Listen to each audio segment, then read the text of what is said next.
నమస్కారం. మీరు చూస్తుంది ఐ డ్రీమ్. నేను మీ కీర్తి. నాతో పాటు బ్రహ్మశ్రీ గోరుగుంట్ల సురేష్ బాబు గారు ఉన్నారు. నమస్తే సురేష్ బాబు గారు. కీర్తి గారు నమస్కారం అండి. గురువు మారడం అన్నది చాలా ఇంపార్టెంట్ ఫేజ్. కోర్స్ ద్వాదశ రాశుల్లో కూడా చాలా ఇంపార్టెంట్ ఫేజ్ అని.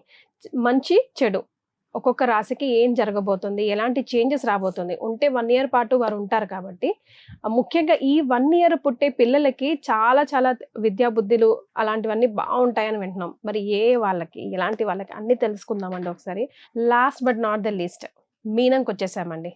మరి మీన రాశి వారికి గురువు ఎలాంటి ఫలితాలు ఇస్తున్నారో తెలియజేయండి. కీర్తి గారు యాక్చువల్గా పూర్వకాలంలో సంబోధించేటప్పుడు ఫస్ట్ మేన నుంచి సంబోధిస్తారు. మరి ఎందుకో మేష నుంచి వెళ్ళిపోయింది, నాకు ఐడియా లేదు. చాలా మంది ఇదివరకు మీన నుంచి స్టార్ట్ చేశారు. మేన మేషాలు లెక్కించొద్దు అంటారు. మేన నుంచి మేషానికి వెళ్తూ ఉంటారు. మరి అది ఎందుకు అలా పోయింది ఐడియా లేదు. బట్ మేష నుంచి స్టార్ట్ చేస్తూ వచ్చారు. ఇది లాస్ట్ గా ఉండటం నాకు కూడా నచ్చదు.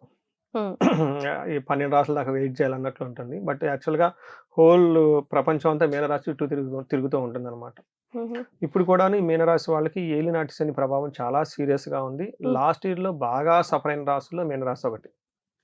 అటు గురువు అనుకూలంగా లేరు, శని అనిగా విపరీతంగా బాధ పెడుతూ ఉన్నారు. దీనికి తోడు ఇండివిజువల్ గా వాళ్ళ జాతకంలో బాగా లేకపోతే ప్రాబ్లమ్స్ చాలా సీరియస్ గా ఫేస్ చేస్తూ ఉన్నారు. వీళ్ళకి ఒక సంతోషకరమైన వార్త ఏంటంటే ఈ గురువు మారటంతో ఇప్పటిదాకా పడుతున్న వీళ్ళ ప్రాబ్లమ్స్ ఏవైతే ఉన్నాయో సగం ప్రాబ్లమ్స్ పోతాయండి. సూపర్. చాలా సపోర్ట్ వస్తుంది, చాలా చాలా సపోర్ట్ వస్తుంది. ఒక కొత్త అవకాశాలు వీళ్ళకి వస్తాయి. కొత్తగా ఇప్పటిదాకా వాళ్ళు అనిశ్చితిగా ఉన్న వాటిలో ఓకే ఇలా వెళ్తే బాగుంటుంది నాకు ఆలోచన వస్తుంది. ఒక ఐడియా. ఓకే, చాలా బాగుంటుందండి. గురువు 5th హౌస్ లో చేరటం భాగ్యయోగం అంటారు. అంటే 5వ స్థానాన్ని లక్ష్మీ స్థానము, జ్ఞాన స్థానం అంటారు. అక్కడ శుభగ్రహాలు ఉంటే చాలా బాగా కలిసి వస్తుంది. అందులోని గురువు ఉంటే ఇంకా బాగా కలిసి వస్తుంది. ఇందులో మనకి సంస్కృతంలో ఏం రాస్తారో చూద్దాం, తర్వాత ప్రాక్టికల్ గా ఇంటర్ప్రిటేషన్ ఎలా ఉందో చూద్దాం. చూడండి, అర్ధలాభం అంటే ధనం ప్రకారంగా వాళ్ళకి ఆదాయం వస్తూ ఉంటుందని చెప్పుకోవాలి. రెండోది ఐశ్వర్యం, ధనంతో పాటు శోభ, చక్కగా కొత్త అవకాశాలు ఉంటుంది. అంటే ధనం ఉండటంతో పాటు ధనానికి సంబంధించిన ఇంకా ఉంటాయి కదండి, వాటితో కార్లు కొనుక్కోవటం, బంగ్లాలు కొనుక్కోవడం, చీరలు కొనుక్కోవటం, ఇల్లు అంతా శోభాయమానంగా ఉండటం, మంచి పనులు చేయటం, అందరి చేత అప్రిసియేషన్, పొగడ్తలు ఇవన్నీ వచ్చేస్తాయి. ఐశ్వర్యం అంటే చెప్తూ ఉంటారు అనమాట. అధికార ప్రాప్తి, సంతానం ఇవన్నీ వచ్చేస్తాయి. వీటితో పాటు స్వకర్మరతి హర్షితం, ఇది సొంత పనులు, వాళ్ళు ఏదైనా కనుక పనులు చేస్తుంటే ఆ పనుల్లో వాళ్ళకి మంచి అప్రిషియేషన్ వస్తుందని చెప్పుకోవచ్చు.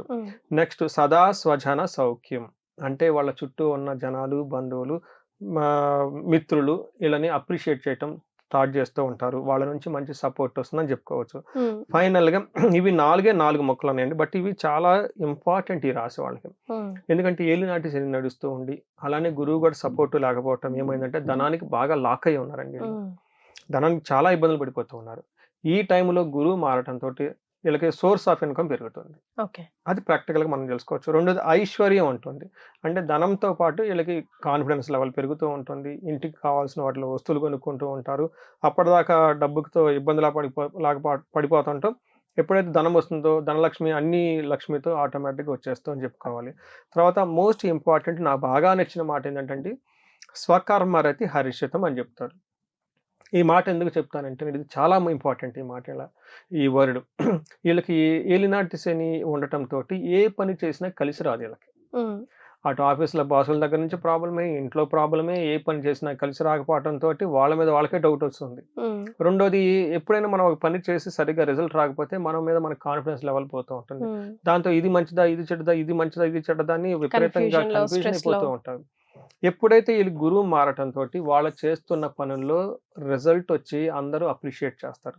వీళ్ళు ఈ అప్రిసియేషన్ గురించి తహతహలాడుతూ ఎండిపోతూ ఉన్నారనమాట. మంచి మాటలు కూడా ఇంపార్టెంట్ కదండి మనకు. చెడ్డ టైంలో ఉండాలి కదండి. ఇవి లేకుండా ఇబ్బంది పడిపోతాం. నాకు బాగా నచ్చిన ఈ శ్లోకంలో ఇదేనండి, స్వకర్మరతి హర్షితం. మనం చేస్తున్న పనిలో మంచి రిజల్ట్ వచ్చి అందరూ బాగా మెచ్చుకుంటారని చెప్తూ ఉంటారు. ఇది చాలా అవసరం ఈ రాశి వాళ్ళకి. నెక్స్ట్ సదా స్వజన సౌఖ్యం, అంటే ఇప్పటిదాకా వీళ్ళు మనోడు ఏ పని చేసినా సరిగా చేయలేడు, ఇతనికి హెల్ప్ చేసినా వేస్ట్ అని దూరంగా వెళ్ళిపోయిన వాళ్ళు పర్లేదు లేదో వర్క్ చేస్తున్నారు, రిజల్ట్ వస్తుంది, మనం కూడా వెళ్ళి హెల్ప్ చేద్దామని ఆలోచన వస్తుంది. చూడండి, success breeds and other success అంటే అది failure leads to another failure అని చెప్తూ ఉంటారు. ఎప్పుడైతే గురువు మారటం తోటి వీళ్ళు చేస్తున్న పనిలో ధనం రావటం, అప్రిసియేషన్ రావటం, ఎంత అప్రిషియేషన్ అంటే వీళ్ళని వదిలిపెట్టిపోయిన వాళ్ళు కూడా మళ్ళీ తిరిగి వచ్చి వీళ్ళకి హెల్ప్ చేస్తూ ఉంటారు. సూపర్. అందుకని సదా స్వజన సౌఖ్యం, వేరే వాళ్ళు వచ్చేసి వీళ్ళకి కంఫర్ట్ చేస్తూ ఉంటారు. ఇవి చాలా 4 రకాల రిజల్ట్స్ ఇందులో మెన్షన్ చేశారు. బట్ మోస్ట్ వ్యాలిడ్ అండి ఈ రాశి వాళ్ళకి ఈ టైంలో అని చెప్పుకోవచ్చు. మనం జనరల్గా చేసుకుంటే శుభకార్యాలు చేయటం, సంతాన పరంగా ఆనందము, అధికారుల నుంచి చక్కటి గిఫ్ట్లు రావటం, ప్రమోషన్ రావటం, తర్వాత బంధువు సౌఖ్యం, ఇవంతా డగడగడగా లిస్ట్ చాలా ఉంది. ఓవరాల్గా చూస్తే చాలా బాగుందని మనం చెప్పుకోవచ్చు. ఎస్, మరి వీరికి ఎలాంటి రెమెడీస్ సూచిస్తారండి? రెమెడీస్ గురుబలం వీళ్ళకి చాలా చాలా పెంచుకోవటం అవసరం. మనకి ఏం చెప్తారంటేనండి, వీళ్ళకి శని ఇంకా బాధ పెడుతూ ఉన్నారండి. శని బాధలు పోవడానికి గురువు స్ట్రెంత్గా ఉంటే శని బాధలు తగ్గుతాయని మనకు ఒక లాజిక్ ఉంటుంది జ్యోతిష శాస్త్రంలో. ఇది మొదట్లో నేను ఇదేంటి శని ఇబ్బందులు పెడుతూ ఉంటే గురుకి ఎందుకు చేయాలంటే, మా గురువు గారు ఒక ఆయన ఉండి లేదు ఇది లాజిక్. యాక్చువల్గా ఇటు శని చేసే పని, గురువు చేసే పని ఇద్దరు ఒకటే చేస్తూ ఉంటారు.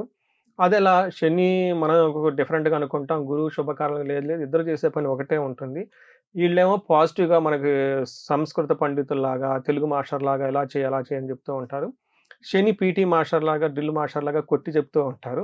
అందుకని ఇద్దరు చేసే పని ఒకటే, ధర్మబద్ధంగా ఉండాలి అని. ఎప్పుడైతే మనం ఈ గురు బలం విపరీతంగా పెరుగుతుంటుందో, ధర్మచింతన పెరుగుతూ ఉంటుందో, కరెక్ట్ పని మన విజ్డమ్, స్పిరిచువల్ బ్లిస్ పర్ఫెక్ట్గా ఉండేసి బాగా చేస్తామని చెప్తూ ఉంటారు. ఈవెన్ దో వీళ్ళకి గురువు చాలా స్ట్రాంగ్గా ఉన్నారు కాబట్టి గురువుకి సంపూర్ణ శాంతి పూజలు చేపించటం, ఆశ్రమాల్లో టైం ఎక్కువ జరగటం, యోగా, తర్వాత గుళ్ళల్లో ఎక్కువగా సేవ చేస్తే బాగా కలిసి వస్తుందండి. So the best and powerful remedy. మనకి స్వాతి ముత్యం సినిమాలో కూడాను కమల్ హాసన్ ఈమె వదిలేస్తుంది, అందులో ఒక డైలాగ్ ఉంటుంది, గుళ్ళో గనక చేస్తే చక్రవర్తిత్వం వస్తుందని చెప్పేసి. అది రామాలయంలో వాళ్ళు నీళ్లు పోస్తూ ఉంటారు అనమాట. అందుకని అది మనకి నానుడు ఉంటుంది అనమాట. ఎక్కడ కలిసి రాకపోతే గుళ్ళో సేవ చేయమని చెప్తూ ఉంటారు. కొంతకాలం చేస్తే ఆ దోషం అంతా పోతుంది. అలానే వీళ్ళకి సంతానం వస్తుంది. చాలా బ్యూటిఫుల్ గా ఆ గురు థీమ్ ఆ మూవీలో, స్వాతి ముత్యం మూవీలో యాడ్ చేశారండి. అలా వీళ్ళకి ఎక్కువగా ఈ సేవ చేయాలన్నమాట. ఎందుకంటే శని బలం కూడా సరిగా లేదు కాబట్టి శనికి సేవ చేయటం చాలా ఇంపార్టెంట్. కాబట్టి గుళ్ళల్లోనూ, ఆశ్రమాల్లోనూ, మఠాలలోనూ ఎక్కడైనా చక్కగా సేవ చేసే, కొన్నిసార్లు మనకు హోమాలు జరుగుతూ ఉంటాయి, యజ్ఞాలు జరుగుతూ ఉంటాయి సామూహికంగా, లైక్ వినాయక స్వామి టెంపుల్ జరుగుతూ ఉంటాయి. అలాంటి చోట్ల వీళ్ళు వాలంటరీ కనుక 1 డే 2 డే ఆ హోల్ ప్రోగ్రామ్ దగ్గరుండి బాగా చేయగలిగితే అండి దోషం పోతుందండి వీళ్ళకి. చాలా బాగుంటుంది. So one of the beautiful and simple but powerful remedy.